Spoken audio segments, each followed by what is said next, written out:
Good morning, सुप्रभात, जय हिंद, वंदे मातरम। बच्चों स्वागत है सबका सत्यकेतु की इस ऑनलाइन लाइव क्लासेज में। आज हम लोग टेस्ट पेपर जो कल दिया था उसको सॉल्व करते हैं बच्चों। ये पहला जो सवाल है ये बीजगणित का सवाल है। इस टाइप का सवाल ये पहली बार ही है, ठीक है।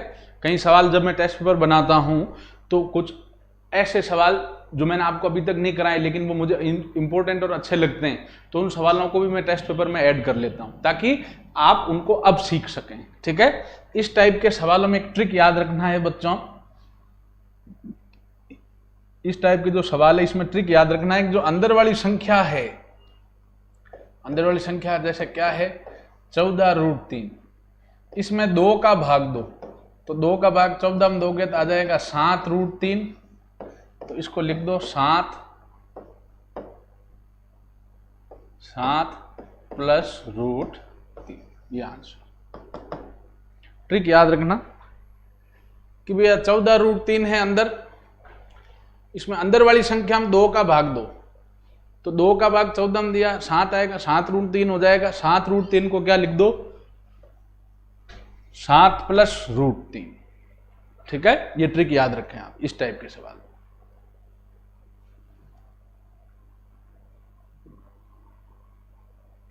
दूसरा सवाल, यह आसान सवाल है बेटा। छूट प्रतिशत पूछ रहा है, कितने % छूट दे रहा है। कह रहा कोई दुकानदार है, वो 2800 की जो वस्तु है, एक दुकानदार 2800 रुपए की वस्तु को 2400 रुपए में बेचता है। 2800 की वस्तु को अंकित मूल्य कितना है 2800, बेचता कितने में है बच्चों 2400। अब अंकित मूल्य 2800 है, 2400 में बेच रहा है तो छूट कितने % की दे रहा है बच्चों 400 रुपये की। व्यवहारिक सी बात है, छूट क्या होता है अंकित मूल्य माइनस विक्रय मूल्य। 2800 माइनस 2400, 400 रुपये छूट दे रहे। तो छूट प्रतिशत क्या होगा, छूट बटा अंकित मूल्य इंटू 100। छूट है 400 बटा अंकित मूल्य 2800 इंटू 100। 2 जीरो से 2 जीरो गए, 4 से काटा 100, 4 का भाग दिया 7 चौक 7, 7 का भाग दिया इसमें एक बार पीछे रहा 3 लिख दिया, 7 चौक 4 बार, 30 में से 28 गया 2, 14 सही 2/3% छूट थी, ठीक है। 14 सही 2/3। पॉइंटों में बदलना चाहो तो पॉइंटों में 100 का भाग 7 में देना, पॉइंटों में आ जाएगा।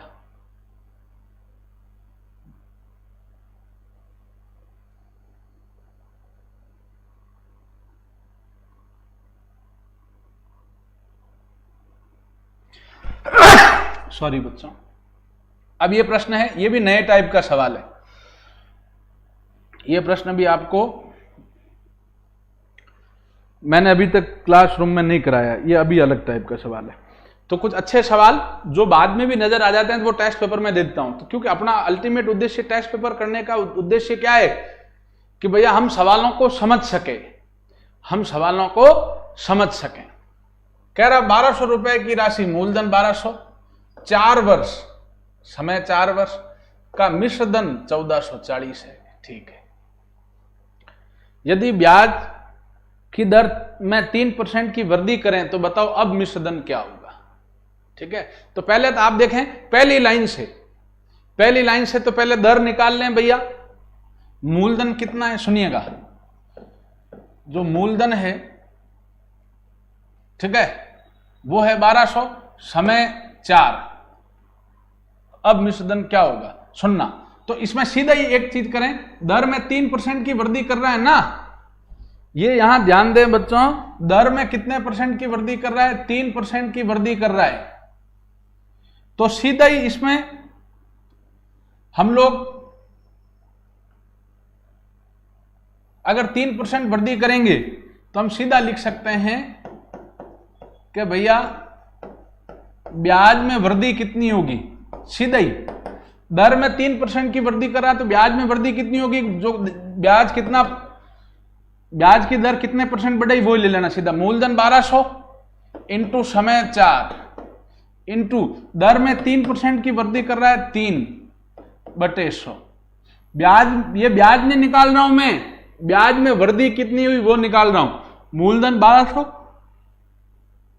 समय 4, ब्याज में वृद्धि कितनी हुई, दर में 3% की वृद्धि कर रहा है तो ब्याज में भी 3%, 3 लिख दो बटे 100, 2 जीरो से 2 जीरो गए,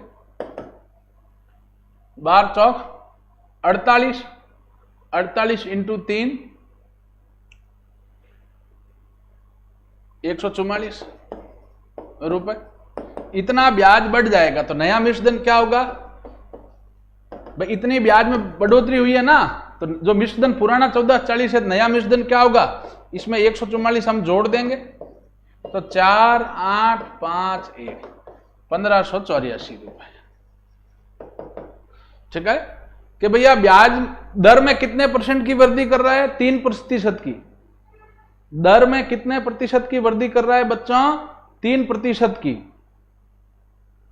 ठीक है, दर में जब 3% की वृद्धि कर रहा है बच्चों, तो हमें जो है सीधा ही निकाल लेना है ब्याज में वृद्धि कितने % की होगी, मूलधन 12 इंटू समय 4, दर में 3% की वृद्धि, जो ये ब्याज नहीं आ रहा, ब्याज में वृद्धि, तो दर 3 ले ली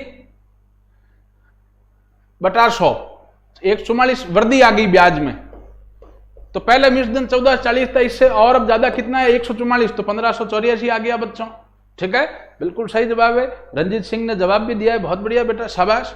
अच्छा, अब इसमें एक चीज और ध्यान दें बेटा, इसमें एक चीज और ध्यान दें, एक तो तरीका ये हो गया, इसमें एक हम इसको और तरीके से कर सकते हैं, देसी तरीके से। ठीक है, हम लोग एक और तरीके से इसमें कर सकते हैं,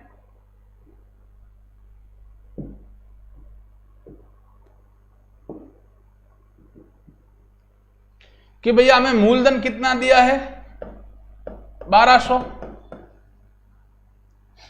समय कितना दिया है 4 वर्ष, मूलधन 1200 दिया है, समय 4 वर्ष।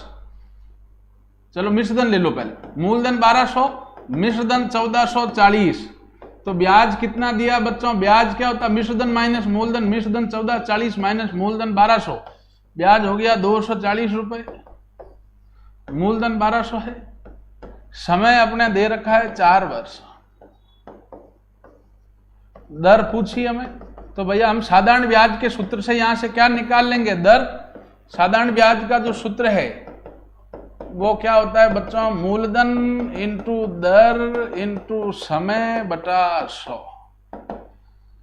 साधारण ब्याज लिख दिया 240 बराबर मूलधन 1200 इंटू दर हमें नहीं पता x, समय लिख दिया 4 बटे 100, 2 जीरो से 2 जीरो के 12 4 गुणा में भाग में आ गया, 240 बटा 12 इंटू 4 बराबर x। यहां से दर आ गई आपके 12 का भाग 24 में दिया, 2 बार 0 0 20, 20 में 4 का भाग दिया 5, तो दर आपके कितने % आ गई बच्चों, 5%। पहले सवाल पूरा पढ़ा ही नहीं, पहले एक लाइन पढ़ी, 1200 रुपए, मूलधन 1200, समय 4 वर्ष, मिश्रधन 1440, तो ब्याज क्या हो गया, मिश्रधन माइनस मूलधन 1440 माइनस मूलधन 1200, ब्याज हो गया 240। दर ज्ञात करनी, साधारण ब्याज के सूत्र में रख के हल कर दिया, दर आ गई 5%। अब कह रहा है दर में 3% की वृद्धि करें तो मूलधन तो वही 1200 है, अब नई दर कितनी लेंगे, पहले 5 थी, अब 3 की वृद्धि, तो 5 और 3 कितना हो गया 8। यही तो कह रहा है प्रश्न में, 3% की वृद्धि करें तो हम क्या लेंगे, मूलधन तो वही 1200 इंटू मूलधन इंटू दर, दर कितनी 8 इंटू समय 4 बटा 100, 2 जीरो से 2 जीरो गए, 12 96 इंटू 4 गुणा किया, 7 चौक 24, 7 चौक 8 लगी 1, 9 चौक 36 से 1 37, 374 रुपए ब्याज आया। तो अब मिश्रधन क्या होगा बच्चों, मूलधन 1200,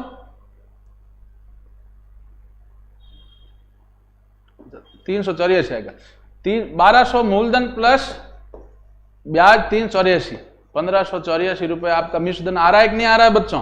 तो वो ट्रिक बताई, उससे भी हम कर सकते हैं, आप इसको वैसा भी कर सकते हैं, मूलधन दिया है, समय दिया है, मिश्रधन दिया, ब्याज लेकर यहां से दर निकाल ली, दर पहले 5% आई बच्चों, दर अपने 5% आई, अब कह रहा है 3% वृद्धि कर लो, तो 5 + 3 दर 8 लेके नया ब्याज निकाल दिया, 384 आया, तो मिश्रधन कितना होगा, मूलधन 1200 प्लस मिश्रधन 3084 1584। ठीक है,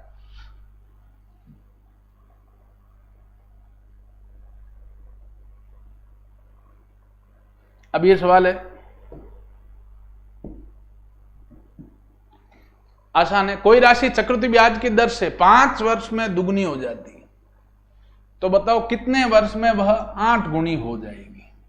भैया पहले 1 गुनी मान लो, 1 गुना से 2 गुना होने में उसको कितना वर्ष लगता है? 5 वर्ष। 1 गुना से 2 गुना होने में उसको 5 वर्ष लगता है, ठीक है, मतलब इंटू 2 दुगनी मतलब 2 से गुना, 1 गुनी है पहले कितनी? 1 गुनी, उससे वो 2 गुनी हुई, उसमें कितना लगता है? 5 वर्ष। भाई पहले 1 गुनी मानेंगे, 2 गुनी में 5 वर्ष, इंटू 2 होने में 5 वर्ष लगता है, तो फिर इंटू 2 होंगे, इसमें 5 वर्ष और लगेंगे, तो 2 दूनी 4 गुना हो जाएगा। फिर हम 2 से गुणा करेंगे तो 8 गुना होगी ये। अब इसको 2 से गुणा करोगे, इसमें भी 5 वर्ष लगेगा, तो टोटल 5 + 5 + 5 कितना वर्ष लग गया बच्चों? 15 वर्ष। तो 8 गुणे कितने वर्ष में होगी बच्चों? 15 वर्ष। 1 से 2 गुणा, दोगुनी हो रही है, कह रहा है दोगुनी हो रही, 5 वर्ष में दुगनी। पहले 1 गुना मानोगे, 1 से 2 गुना हो रही है, मतलब इंटू 2 हो रही है 5 वर्ष में, इंटू 2 हो रहा है 5 वर्ष में, तो फिर 2 को 2 से गुणा करोगे 4 गुनी, फिर वो 5 वर्ष में होगी। फिर 2 से गुणा करोगे 4 को 8 गुनी, वो भी 5 वर्ष में, 5 + 5 + 5 15 वर्ष।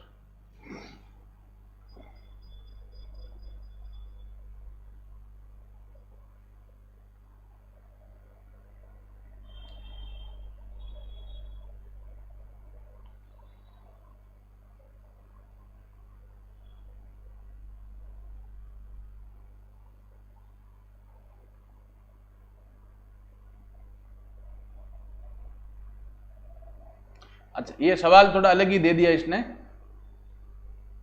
इसका आंसर 5वें का क्या दिया इन्होंने? अच्छा, 5वें का सी। ये सवाल है बच्चों, इसमें सवाल में ज्यादा प्रश्न दे दिए इसने। प्रश्न ये था, तो इसमें याद रखें बच्चों,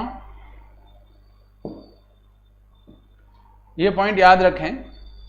देखो ये क्या, एक अगर लाइन खींचें, इस परिधि के 2 बिंदुओं को मिलाने वाली को हम क्या कहते हैं? जीवा। परिधि के किन्हीं 2 बिंदुओं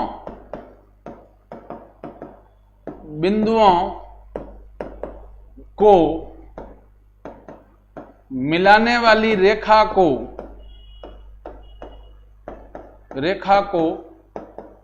जीवा कहते हैं, ठीक है। क्या कहते हैं? जीवा। तो ये परिधि है। परिधि क्या होती है? इसके ये 2 बिंदु है कि नहीं भैया? इन 2 बिंदुओं का अगर आप मिलाएं तो ये मिल रही भैया, तो जीवा पे ही बन रहे हैं बच्चों। तो जीवा द्वारा जो परिधि पे कोण बनेगा, ठीक है ना, और एक जो केंद्र पे बनेगा, केंद्र पे बनने वाला कोण परिधि से दुगना होता है। तो परिधि पे कितना डिग्री बना है? 35, तो केंद्र पे इसका डबल बनता है। हमेशा याद रखें, इंपॉर्टेंट है भैया, आंसर 70 आएगा। यहां जितना कोण बनता है, ये देखो, ये जीवा एक ही है, दोनों की है कि नहीं? दोनों का जीवा मतलब आइए देख लो, ये जीवा किसको कहते हैं? परिधि के 2 बिंदुओं को मिलाने वाली रेखा, परिधि के 2 बिंदुओं को मिलाने वाली रेखा, ये जीवा कहलाती है। परिधि के किन्हीं 2 बिंदु मिलाने वाली रेखा जीवा कहलाती है। अब जीवा, एक ही जीवा द्वारा जो परिधि पे कोण बन रहा है, ये परिधि पे बन रहा है बच्चों, यहां पे वो उसकी तुलना में जो केंद्र पे बनता कोण, वो उसका डबल होता है। ये अगर 35 है तो इसका डबल 70 होगा, और इसका ये आधा होता है, उल्टा कहें तो, ठीक है। ये अगर 50 होता तो ये 100 होता, ये 60 होता तो 120 होता। केंद्र पर सदैव परिधि का डबल होता है कोण, ये याद रखें।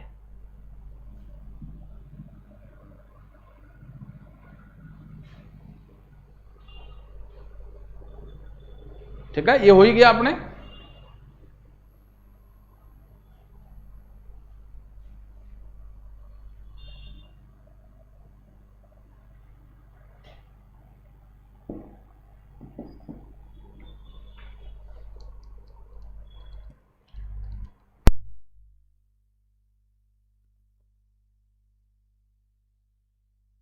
करेक्ट। चलिए आइए बेटा, अगला सवाल करते हैं।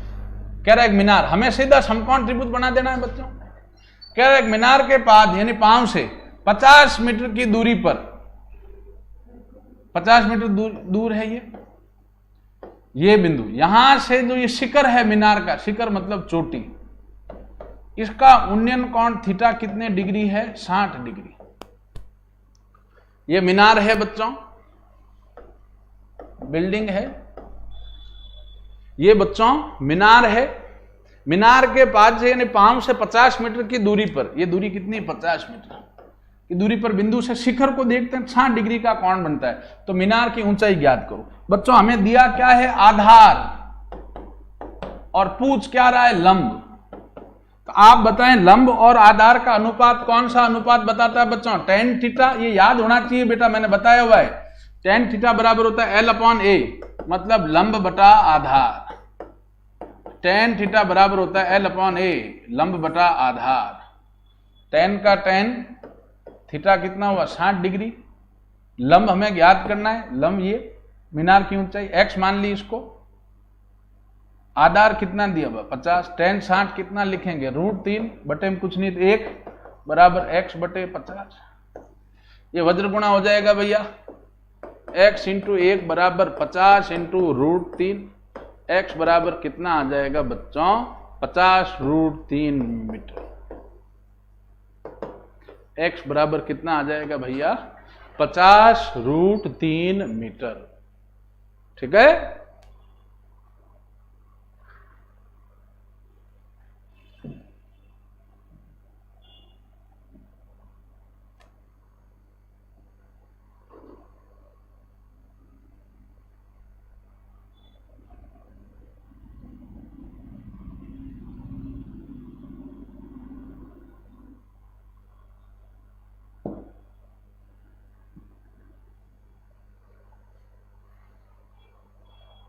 अगला प्रश्न है cos थीटा बराबर 1/3 है। cos थीटा ये कितना है? 1/3। तो sin theta plus tan theta का मान बताएं। यदि cos थीटा बराबर है 1/3 तो sin theta plus cos theta का मान बताएं। ठीक है बच्चों।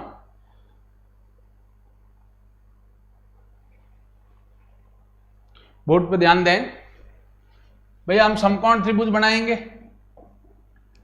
cos थीटा क्या होता है? हमें पता है cos थीटा बराबर 1/3 लिख दिया। cos थीटा बराबर क्या होता है बेटा? लाल बटा कक्का से देखो, आधार बटे कर्ण। cos थीटा क्या होता है बच्चों? आधार बटे कर्ण। लाल बटा कक्का से हमें पता है cos होता है आधार बटा कर्ण, a/k। तो इस समकोण त्रिभुज में आधार कितना ले लेंगे? 1, कर्ण कितना लेंगे? 2। तो पाइथागोरस प्रमेय से तीसरी भुजा को इसको x मान के हल करते हैं। कर्ण का स्क्वायर बराबर होता है लंब स्क्वायर प्लस आधार का स्क्वायर। कर्ण कितना है? 3 का स्क्वायर बराबर लंब कितना है? 1 का स्क्वायर प्लस आधार नहीं, अच्छा सॉरी, लंब, हाँ लंब याद करना, x का स्क्वायर आधार 1 का स्क्वायर। 3 का स्क्वायर 9 बराबर x स्क्वायर प्लस 1 प्लस का उधर गया माइनस का, 9 माइनस 1 बराबर x स्क्वायर। 8 बराबर x स्क्वायर, तो x क्या आ जाएगा? √8। 8 को लिख सकते हैं हम 2 इंटू 2 इंटू 2, 2 का जोड़ा बना, 2 बार अंदर रह गया। तो ये भुजा आ गई अपने 2√2। ठीक है। हमने कुछ नहीं किया भैया, केवल हमें जो दिया उसको लिया। cos थीटा दिया है, अगर tan या cot देता है तब तो tan को लिख सकते हैं sin बटा cos, या cot दिया है तो उसको लिख सकते हैं cos बटा sin, और सीधा sin और cos का हम लोग मान रख सकते हैं। हम लोग sin और cos में सीधा क्या रख सकते हैं बच्चों? मान रख के इसको हल कर सकते हैं। लेकिन हमें तो cos थीटा दिया, cos थीटा बराबर 1/3 दिया, उसको लिख दिया आधार बटा कर्ण, लाल बटा कक्का से। तो आधार अपना 1 है समकोण त्रिभुज में, कर्ण 3 है। लंब ज्ञात करना, उसको x माना, पाइथागोरस प्रमेय से हल किया, लंब आ गया 2√2। अब हमें पूछा है sin थीटा, भैया दोनों के मान निकालो, sin थीटा का और tan थीटा का, उन दोनों के मान निकाल लो। sin थीटा क्या होता है? लाल बटा कक्का से आप देखो तो लंब बटा कर्ण, लंब कितना है? 2√2 बटा कर्ण कितना है? 3। tan थीटा लंब बटे आधार, लंब कितना है? 2√2 बटा आधार कितना है? 1। हमें पूछ क्या रहा है? sin theta plus tan theta, तो 2√2 बटा 3 प्लस 2√2 बटा 1, 1 और 3 का लसअप कितना, या 3, 3 का भाग 3 में एक बार, 1 को 2√2 से किया तो 2√2 प्लस का प्लस, 1 का भाग 3 में 3 बार, 3 को इससे किया तो 6√2, 6√2 और 2√2 आ जाएगा 8√2 बटा 3, ये आपका आंसर आ जाएगा 8√2 बटा 3। ठीक है,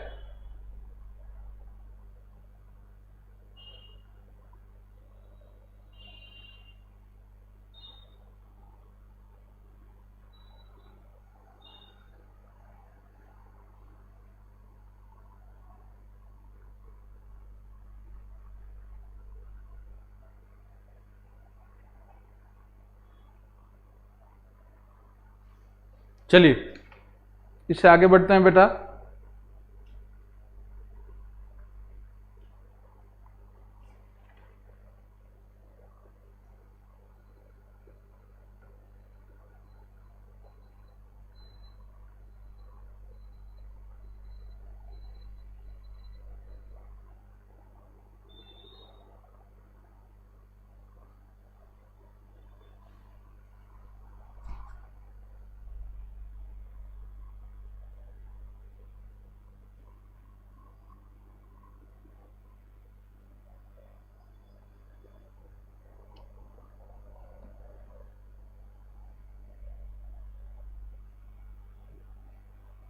अच्छा सवाल है बेटा क्षेत्रफल आयतन का। कह रहा झंडा लगाने का एक पाइप है, मान लो पाइप किस आकार का होता है बच्चों, बेलन के आकार का। पाइप किस आकार का होता है बच्चों, बेलन के आकार का। अच्छा अब जो बच्चे एक आध आंसर दे रहे हैं वो जो ऑप्शन में आपका आंसर था वो ये था, अरे इसमें और जो मैंने बताया इसमें, इन दोनों में कुछ फर्क नहीं बेटा। कारण क्या है, 4 का तो 4 लिखें, पिछले सवाल की बात कर रहा हूं, 8 का क्या लिख सकते हैं, इससे फाइनल आंसर ये आएगा इसी से। ये भी यही दोनों एक ही है। कैसे, 8 का बाजी गुणन कर्ण करो, अंदर 2 × 2 × 2 है बटा 3 है ये, 2 2 का जुड़ा बनेगा, 2 2 का जुड़ा बनेगा तो 2 बार आ जाएगा, अंदर केवल √2 रहेगा बटा 3। तो बेटा ये 4 दूनी 8 √2 बटा 3 आएगा कि नहीं आएगा बच्चों। ये दोनों देखें आप एक ही हैं, अंदर √8 है तो भैया 8 का बाजी गुणन कर सकते हैं, अंदर 2 × 2 × 2, 2 2 का जोड़ा बना 2 बार आ गया, अंदर रह गया √2, 4 दूनी 8 √2 बटा 3, तो 8 √2 बटे 3 आ गया। ठीक है, ये पिछले सवाल की बात कर रहा हूं। चलिए तो वो दोनों एक ही बात है, जो मैंने बताया वो और ये ऑप्शन में दे रहा है वो थोड़ा घुमाया हुआ आंसर है, बाकी है दोनों एक ही बात। ठीक है, अब ये कह रहा है झंडा लगाने का पाइप है, मतलब बेलन का आकार का है, उसकी त्रिज्या जो है r दे रखा है 7 सेंटीमीटर। ठीक है भैया, ऊंचाई h दे रखी है हमें 60 सेंटीमीटर, दोनों हमें दे रखा है। ऊंचाई h जो है वो 60 दे रखी है भैया, त्रिज्या हमें 7 दे ही रखी है। तो उसको उस पर रंग करना है, कलर करना है, तो भैया जो पाइप है उसके ऊपर तो कलर करोगे नहीं, नीचे आधार पे भी कलर करोगे नहीं, केवल ये वाला हिस्सा पे इस पे कलर करोगे। ये वाला हिस्सा कौन सा होता है जो मेरी हथेली के बीच में आ रहा है, वो वक्रपृष्ठीय क्षेत्रफल कहते हैं इसको। तो भैया हमें बेलन का कौन सा क्षेत्रफल निकालना है, कुल पृष्ठीय क्षेत्रफल या वक्रपृष्ठीय क्षेत्रफल। हमें बेलन का बेटा वक्रपृष्ठीय क्षेत्रफल निकालना होगा। बेलन का वक्रपृष्ठीय क्षेत्रफल क्या होता है, 2πr/h, 2 का 2 पाई मतलब 22/7, r त्रिज्या कितनी 7, ऊंचाई h है 60, 7 से 7 काटा, 22 दूना 44 × 60, 0 का तो 0, 6 चौक 24 और चौको असल लागी 2, 24 और 2 26, तो ये आ गया सेंटीमीटर स्क्वायर। अब भैया 4 रुपए 2 रुपए प्रति वर्ग सेंटीमीटर से है तो 2640 है, इसको किससे गुणा कर देंगे हम लोग, 2 से, 0 का 0, 8, 6 दूनी 12, 20, असल लगी 1, 2 दूनी 4 1, 5280 रुपए लगेंगे भैया। ठीक है, 5280 रुपए, बिल्कुल सही जवाब, वेरी गुड। तो बेलन का वक्रपृष्ठीय क्षेत्रफल निकालना है, क्योंकि कलर हमेशा हम लोग किस पे करेंगे बेटा, वक्रपृष्ठीय क्षेत्रफल पे, ऊपर और नीचे करेंगे नहीं बेटा। तो बेलन का वक्रपृष्ठीय क्षेत्रफल निकाल दिया, × 2 कर दिया हमने, वेरी गुड। कई बच्चों ने आंसर दिया, शाबाश। रेलगाड़ी आई भैया,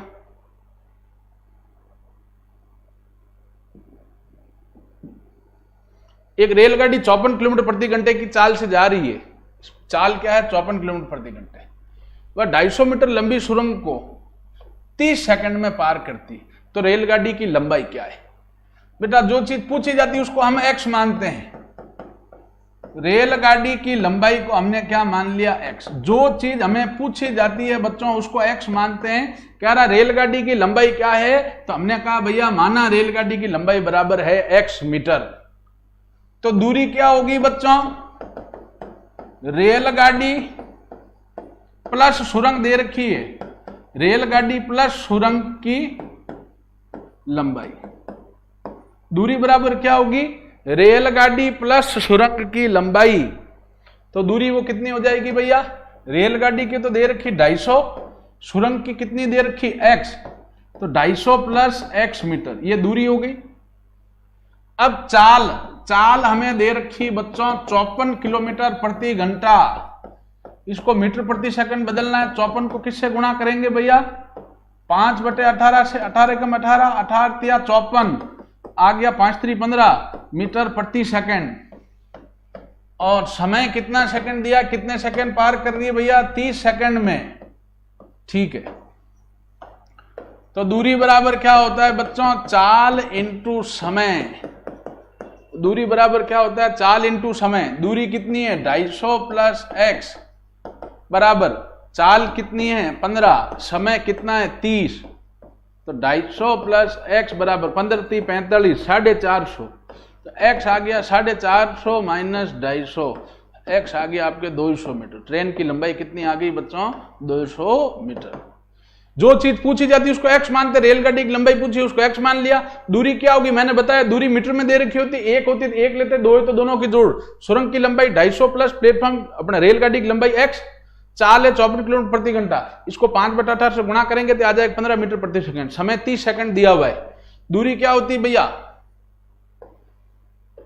दूरी बराबर क्या होती है? चाल इंटू समय। दूरी लिख दी 250 प्लस x बराबर चाल है 15, समय है 30, गुणा भाग के x आ गया 200 मीटर।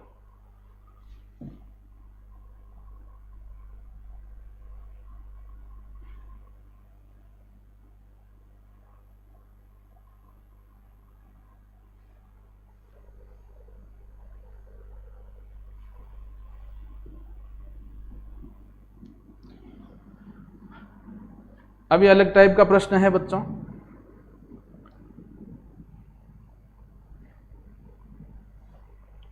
इसको करें एक बार, इसका आंसर कमेंट बॉक्स में दें।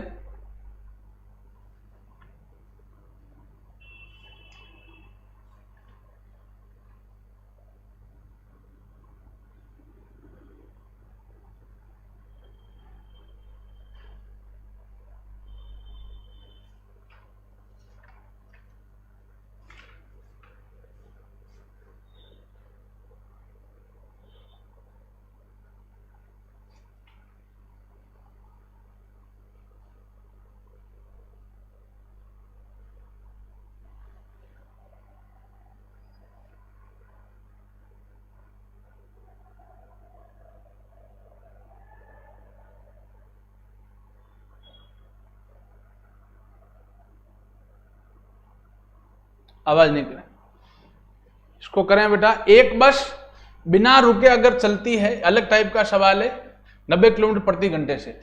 एक बस बिना रुके 90 किलोमीटर प्रति घंटे की औसत चाल से जाती है, और अगर रुक रुक कर 60 किलोमीटर प्रति घंटे की औसत चाल से चलती है, तो बताओ वह 1 घंटे में कितने मिनट विराम करती है?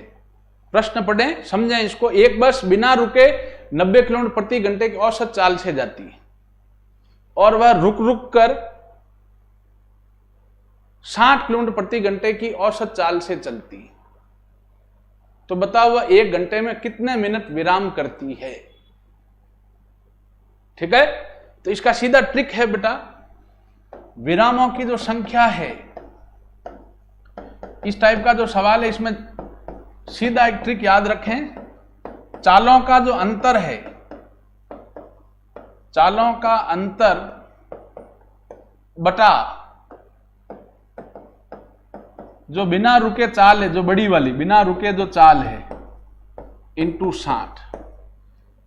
ठीक है, 1 घंटे में कितने मिनट विराम करती है, ठीक है ना, ये चीज है। चालों का अंतर बटा बिना रुके चाल इंटू 60, तो अंतर कितना है, 90 माइनस 60 बटा बिना रुके वाली चाल कितनी, 90 इंटू 60, 30 बटा 90 इंटू 60, 0 0 गया, 3 एकम 3, 3 का भाग 9 में 3 बार, 60 बटे 3, 20।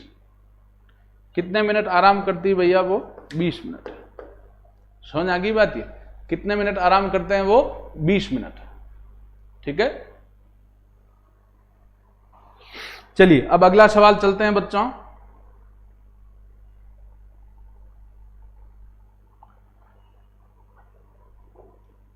दो मिनट नहीं आएगा बेटा, इसमें 20 मिनट आएगा, ये ध्यान दें, ये अपना आप ही हो जाएगा सीधा। इसमें ट्रिक याद रखें, कह रहा भाई अगर बिना रुके जाता है तो 90 किलोमीटर, अगर मतलब गाड़ी चला तो वो 90 की स्पीड से रहा है, लेकिन वो 60 की स्पीड 60 किलोमीटर प्रति घंटे की चाल से रुक रुक के चलता है, तो वो 1 घंटे में कितने मिनट बीच में विराम करता है। विरामों की संख्या क्या होगी, वे चालों का अंतर, सीधा ट्रिक याद रखें, बटा बिना रुके चाल। ये भी नए टाइप का सवाल है, पहली बार ही दे रहा हूं आपको, इंपॉर्टेंट सवाल है। इंटू 60, चालों का अंतर 90 माइनस 60 बटे जो बिना रुके चाल है, बड़ी वाली चाल ले लो, मतलब 90 इंटू 60, तो करेंगे 20 मिनट। ये ट्रिक याद रखें बेटा। चलिए अब अगला सवाल, आयु का सवाल है बेटा, आसान सवाल है, तो हम रोज करते आए हैं इन सवालों को। कह रहा है सीता गीता की वर्तमान आयु का अनुपात 7:3 है। जो अनुपात दिया उसी को x मान लेते हैं। सीता गीता कितनी दी है, 7:3 है, तो सीता की उम्र हम लोग 7x मान लेंगे और गीता की उम्र कितनी मान लेंगे, 3x।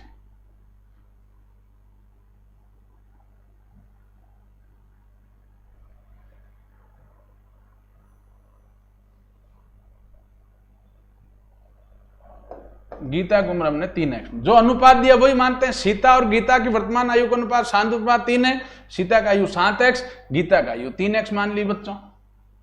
कह रहा है 4 वर्ष बाद उनकी आयु का अनुपात, तो भैया 4 वर्ष बाद दोनों की उम्र कितनी हो जाएगी बच्चों। 4 वर्ष बाद जो सीता है उसकी उम्र हो जाएगी 7x + 4, और जो गीता है, गीता की उम्र हो जाएगी 3x + 4। दोनों का जो अनुपात है, अनुपात को बटे में लिख सकते हैं, सीता बटे गीता, मतलब 7x + 4 बटा 3x + 4 बराबर हो जाएगा 2/1। 2:1 मतलब 2/1। वज्र गुणा किया तो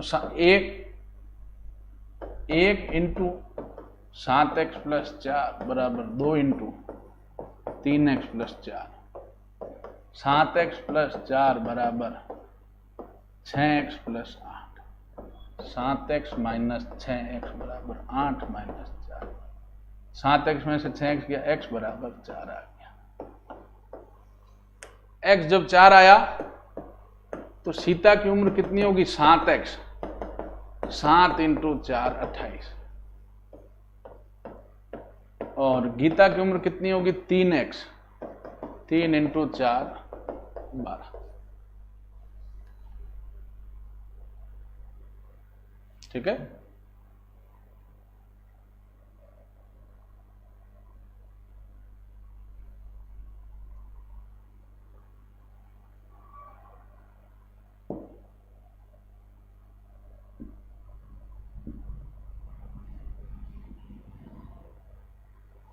अब अगला प्रश्न है बच्चों,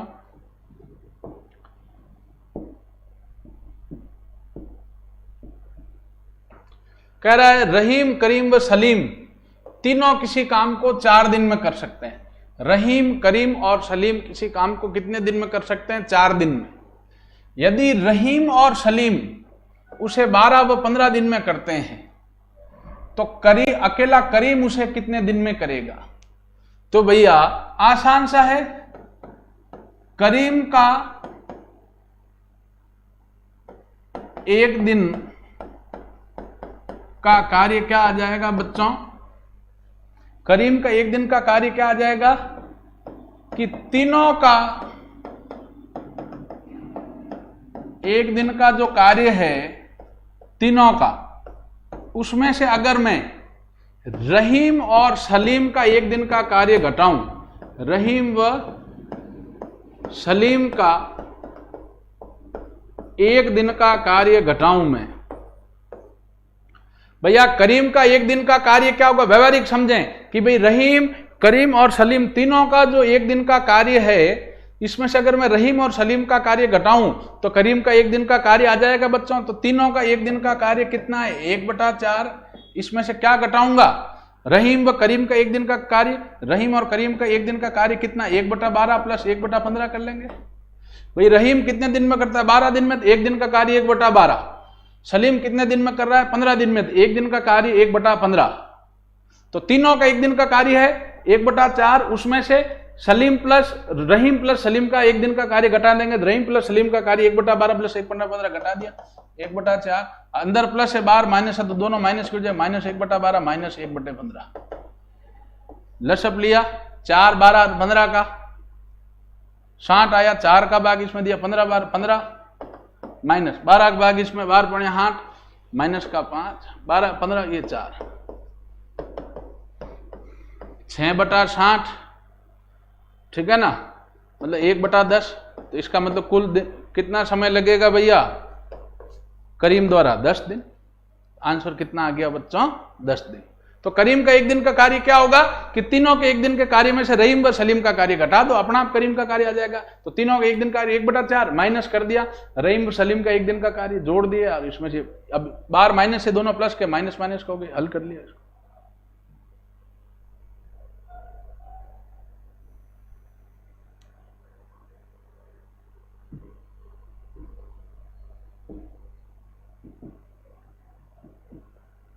अब ये सवाल, कल मैंने इस टाइप का सवाल बताया था भैया M1, ये भी नए टाइप का सवाल है, हालांकि इस टाइप का कल बताया था, M2D2H2 और यहां बटे में ले लो W1 W2। अगर काम भी कर रहे हैं, देखो इससे एडवांस सवाल है, M1D1H1 मतलब व्यक्ति दिए में मैन, M मतलब मैन मनुष्य व्यक्ति, D मतलब दिन डे, H मतलब घंटे, और काम भी दिया है तो अपॉन में कर लेना W1 बराबर होता है M2D2H2 बटा W2।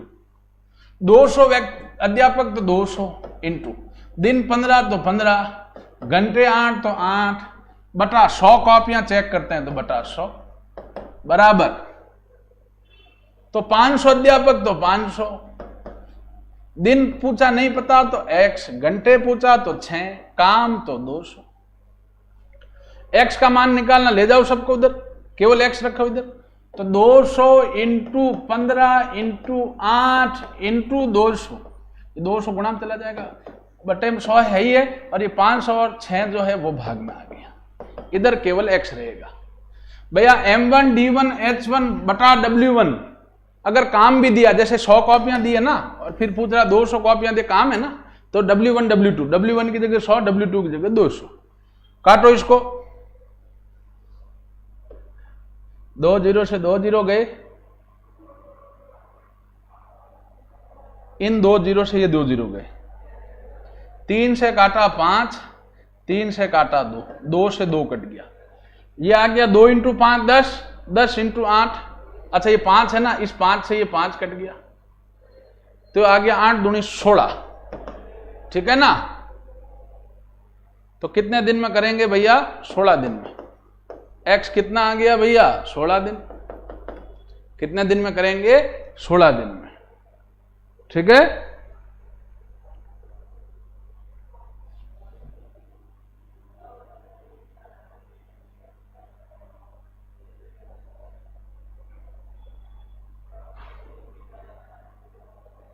अब ये सवाल है, आसान है, अनुपात का सवाल, लेकिन अच्छा सवाल है। कह रहा है 3 संख्याओं का अनुपात है 2:3:4। तो भैया पहली संख्या जो अनुपात देता वही मान लेते, पहली संख्या 2x, दूसरी संख्या 3x, तीसरी संख्या 4x। जो अनुपात में दिया वही मान लो आप, पहली संख्या 2x, दूसरी 3x, तीसरी 4x। कह रहा उनके वर्गों का योग 1044 है, तो 2x का वर्ग प्लस 3x का वर्ग प्लस 4x का वर्ग बराबर 1044। 4x square plus 9x² plus 16x² बराबर 1044। 4 9 13, 13 9 16 9 25, 25 4 29x² बराबर 1044। 29 भाग में है, गुणा में है, भाग में आ जाएगा 1044 बटा 29। 29 का भाग दिया इसमें 3 बार गया भैया, 3 बार गया पीछे, ठीक है ना। कितना हो गया 87, 87 कितना 13 17, 17 लिख दिया यहाँ पे बच्चों, ठीक है। अब 29 का भाग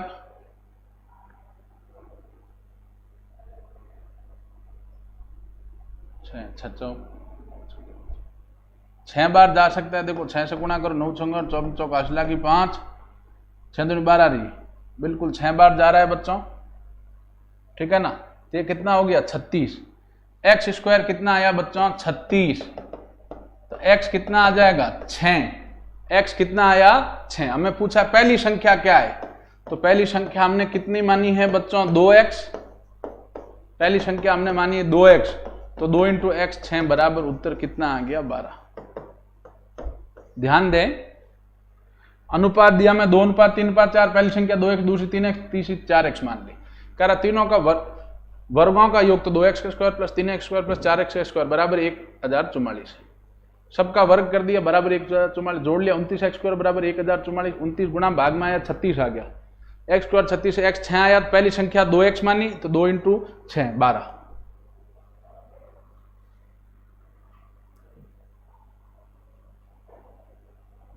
अगला प्रश्न भैया,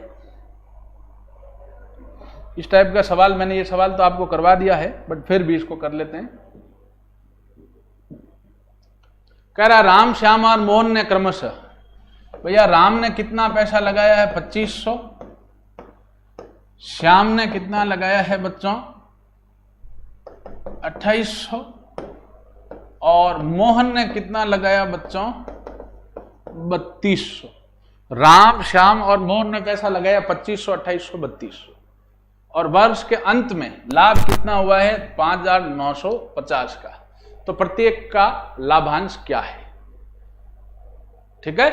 तो प्रत्येक का लाभांश क्या है, ठीक है ना। अब आप लोग ध्यान दें बेटा, इनका अनुपात क्या हो जाएगा। जिस अनुपात में आप पैसा लगाएंगे बच्चों, उसी अनुपात में आपका लाभ होता है, ये ध्यान दें।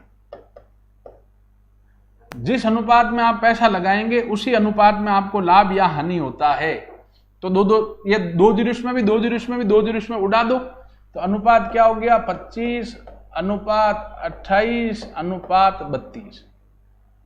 कितना हो गया 25 अनुपात 28 अनुपात 32। अनुपात कितना हुआ 25 अनुपात 28 अनुपात 32। तो प्रत्येक का हिस्सा निकाल लेते हैं। तो राम का हिस्सा क्या आएगा भैया, राम का अनुपात कितना है 25 बटा, जोड़ लो इनको 60, 60 और 25 कितने होंगे भैया 85, 85 इंटू 5950। क्या किया, जिन्होंने पैसा लगाया जितना जितना 2500, 2800, 3200, 2 जीरो तीनों में, तीनों उड़ा दिया, किस अनुपात बटेगा, जिस अनुपात में मतलब जितना पैसा लगाते उसी अनुपात में लाभ हानि मिलता है। तो अनुपात क्या होगा 25 अनुपात 28 अनुपात 32। राम का साथ अनुपात 25 बटा, जोड़ लिया टोटल 85, नीचे इंटू 5 जा रही। अब इसको हल करो, 17 का भाग दिया 17.85, 17 का भाग दिया 17 51, पीछे रहा 8, 17.350, फिर 5 का भाग दिया इसमें 7, 7 पंजे 35, 25 इंटू 7 कर लिया भाई, जीरो का तो जीरो रहा, 7 पंजे 35, 5 हासिल लगी 2, 7 दूनी 14 और 2 16। राम का हिस्सा 1650, श्याम का हिस्सा, ठीक है, राम का हिस्सा निकाल लिया। अब हम किसका निकालते हैं बच्चों, श्याम का हिस्सा। 0 0 7 35 50 लग 1785, ठीक है, 0 0 7 35 50 लगी 2, इस 25 को 7 से गुणा करो, 1750 आएगी। अब इसके बाद श्याम का हिस्सा, श्याम का कितना है 28 बटा, कुल लो, कुल कितने 85 इंटू वही 5950 भाग देंगे आप तो वही कितना आएगा भैया, 70 आएगा लास्ट में काटोगे तो, क्योंकि 85 से काटा था ये 70 ही आया था। इसमें भी वही संख्या 85 रही है। 28 को 7 से गुणा करो, 0 का 0, 7 × 56 रो 6 हसे लागी 5, 7 दूनी 14, 14 और 5 होगा 19, 1960। और तीसरा है मोहन का हिस्सा क्या होगा बच्चों? मोहन ने पैसा कितना लगाया है, मतलब अनुपात कितना है, 32/85 इंटू 5950 भाग दिया वही 70 आएगा। 0 से गुणा, अपना 70 को गुणा किया 32 से, 0 तो पीछे 0 ही ले लेंगे, 7 का इससे गुणा कर लो 32 से, 7 दूनी 14 चौको असला की 1, 7 21 ने 1 22, 2240।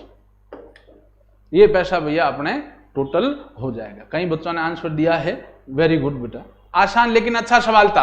भैया राम ने लगाया 2500, श्याम ने लगाया 2800, मोहन ने लगाया 3200, तो किस अनुपात बटेगा लाभ या हानि? जिस अनुपात में पैसा लगाया तो 2 0 उड़ा दो, ये 25:28:32, फिर राम श्याम मोहन तीनों का अनुपात निकाल लिया।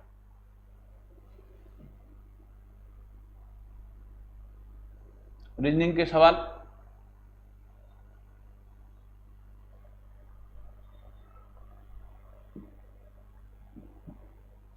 दो 8 18 32 कितना जुड़ा बच्चों इसमें?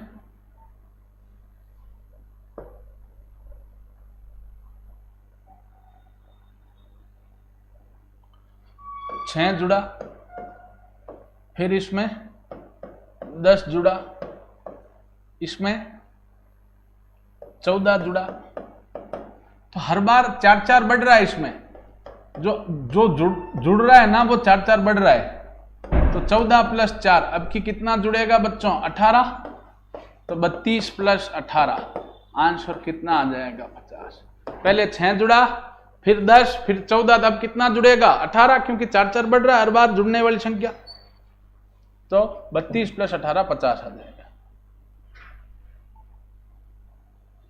अब ये सवाल है,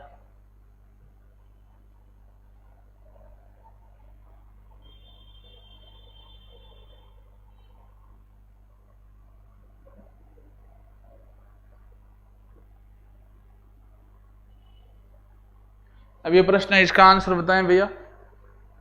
एक संख्या पहले में है 18, 16 और 20,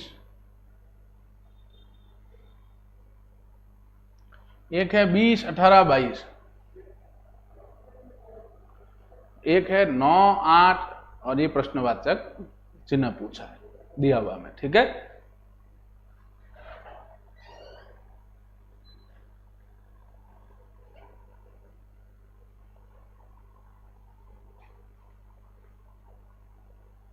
इसका बताएं बेटा आंसर।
वो किताब इसमें देखें आप बेटा,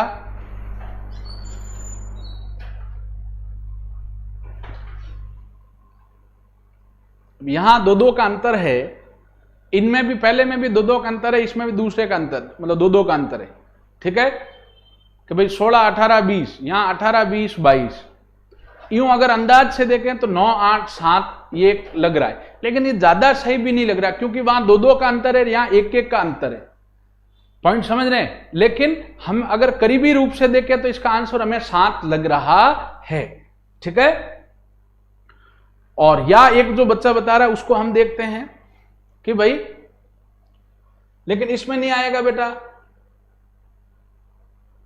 तो इनका कहने का मतलब है इसमें 18 थोड़ी आएगा बेटा। ठीक है, हाँ ये बिल्कुल सही है। इन दोनों को जोड़ें और बटा 2 का भाग दें, बिल्कुल ये बिल्कुल सही है। इसको और इसको जोड़ दें, 16 प्लस 20 जोड़ा और उसका आधा कर दिया, 36/2 18। ये बिल्कुल सही है बेटा। लेकिन क्या इसमें सही हो रहा है, वो सेट हो रहा है? इसमें भी हो रहा है बेटा। 18 प्लस 22/2 40/2, ये भी 20 आ रहा है। ठीक है, तो अब मैं यहां क्या संख्या लूं कि इन दोनों को जोड़ें और बटे 2 का भाग दे तो 8 आए। तो बिल्कुल सही जवाब आप लोगों का 7। वेरी गुड बेटा। 9 प्लस 7/2 16/2 कितना आएगा बच्चों? 8। बिल्कुल सही जवाब। वेरी गुड बेटा, शाबाश। ठीक है, चलिए हम अगला सवाल करते हैं।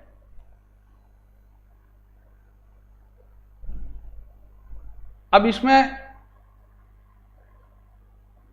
अगली आकृति कौन सी होगी वो हमें पूछा है बच्चों।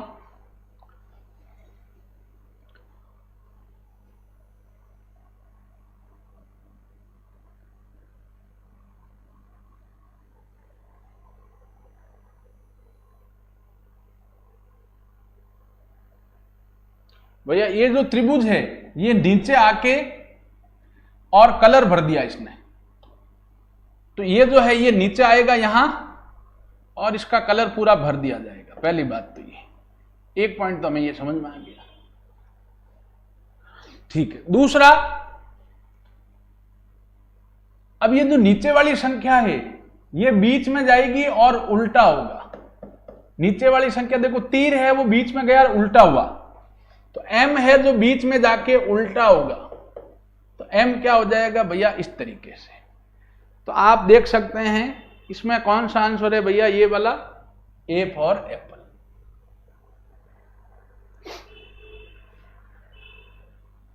क्या हो रहा है इसमें? ये जो त्रिभुज है नीचे आ रहा है, इस कोने वाली आकृति नीचे आकर इसमें कलर भर रहा है, तो ये वर्ग है नीचे आके कलर भरेगा, ये हो गया। फिर ये जो नीचे वाला तीर है वो बीच में चला जाएगा और उल्टा होगा, तो नीचे वाली आकृति यहां बीच में चली गई उल्टी होगी, M यहां चली गई उल्टा हो गया, W हो गया, तो ये ऑप्शन होगा इसमें।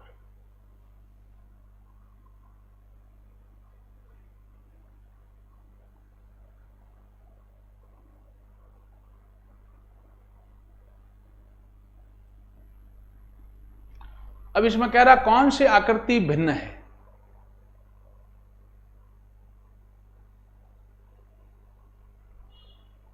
इसमें देखो बाहर वाली में भुजा कितनी? 4 और अंदर वाली में 3। 1 2 3 4 बाहर वाली में वर्ग है, अंदर वाला त्रिभुज है। इसमें बाहर वाली में भुजा कितनी? 1 2 3 4 5 6 7 7 है। वापिस गिन लेता हूं, 1 2 3 4 5 6 7। अंदर वाली में है 5, 2 का अंतर है। इसमें बाहर वाली में 6, अंदर वाली में 4। इसमें बाहर वाली में 1 2 3 4 5 6 7 8, अंदर वाली में 1 2 3 3 3 8 और 6। इसमें बाहर वाली में 5, अंदर वाली में 3। इन तीनों में अंतर कितने का है बच्चों? 2 2 का। ठीक है ना, इन चारों में अंतर है 2 2 का। इसमें अंतर कितना है? 1 का। बाकी सब में अंतर 2 2 का, इसमें अंतर 1 का है, तो A।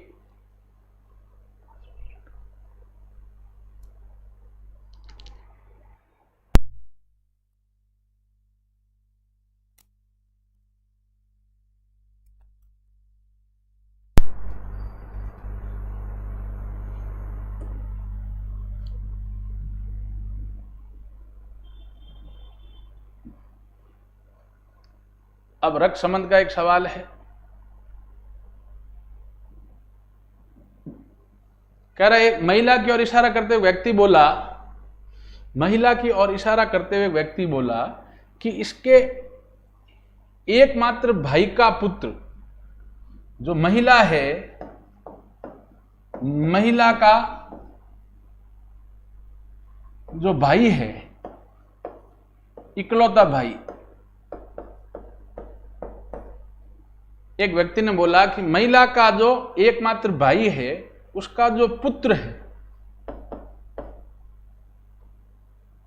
वो मेरी पत्नी का भाई है, वो मेरी पत्नी का भाई है। व्यक्ति क्या कह रहा है कि वो मेरी जो पत्नी है पत्नी का भाई है। तो ये आपस में भाई बहन हो गए बच्चों।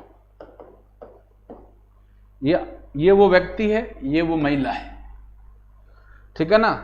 तो महिला का जो भाई का लड़का है, महिला का जो भाई का लड़का है, ठीक है ना, महिला का इकलौता भाई का जो पुत्र है, ठीक है ना, महिला का भाई का जो पुत्र है वो व्यक्ति कह रहा है कि भाई जो उसकी पत्नी है उसका भाई है, ठीक है। चलो, पत्नी का भाई है, तो ये पत्नी का कौन हुआ? मामा। ये पत्नी का कौन हुआ? मामा। और ये महिला इस पत्नी की कौन हुई बच्चों? ये महिला, भाई सुनो, ये आपस में भाई बहन है, सॉरी, ये आपस में भाई बहन है, मामा नहीं हुआ, माफ कीजिएगा।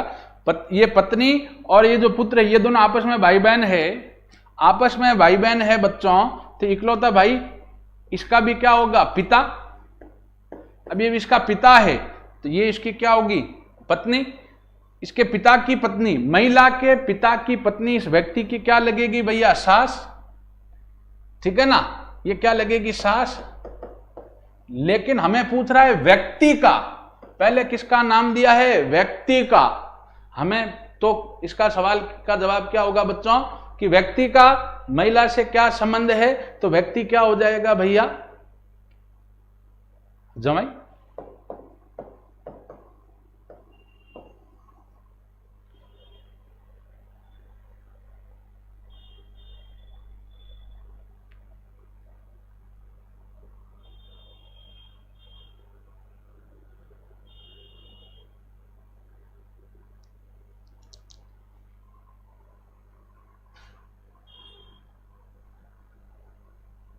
जमाई दामाद वो एक ही बात है।